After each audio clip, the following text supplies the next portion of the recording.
विवेक और मीना के बीच खाने को लेकर झगड़ा हो रहा था।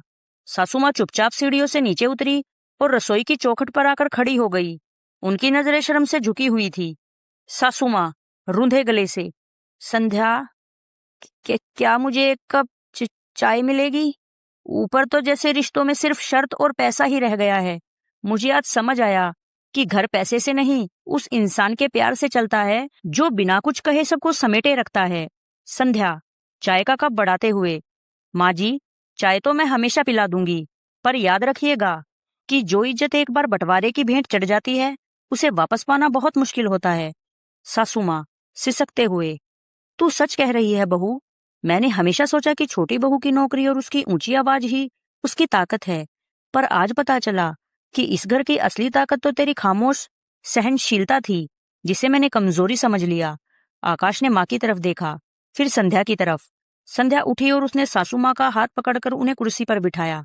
संध्या शांत स्वर में, माँ जी, चाय तो मिल जाएगी, लेकिन अब वो पुरानी संध्या नहीं मिलेगी जो चुपचाप जहर पी लेती थी।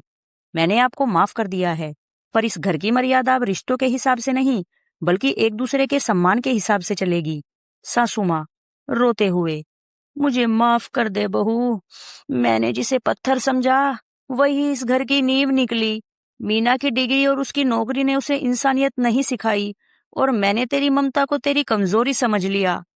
उस दिन सासू माँ को अपनी गलती का एहसास तो हुआ, पर बंटवारे की वो लकीर अभी भी वहां मौजूद थी। रिश्तों की उस राख से संध्या ने अपने स्वाभिमान का महल खड़ा कर लिया था। अब वह महज एक बहू नहीं थी, वह उस घर की राही थी जिसने अपनी मंजिल खुद चुनी थी। दोस्तों, क्या आपके आसपास भी संध्या जैसी बहुएं हैं जिनकी मेहनत को घरवाले उनका फर्ज समझकर अनदेखा कर देते हैं? और क्या आपको लगता है कि घर बचाने के लिए चुपचाप सहते रहना ही सही है? अपनी राय कमेंट्स में जरूर बताएं। और हाँ, आप हमारी यह कहानी दुनिया के किस कोने या किस शहर से देख रहे हैं, अपने शहर का नाम कमेंट में जरूर लिखें, ताकि हमें पता चल सके कि राही की आवाज कहाँ कहाँ तक पहुंच रही है। दोस्तों, अगर ये कहानी आपके दिल तक पहुंची है तो इसे लाइक और शेयर जरूर करें।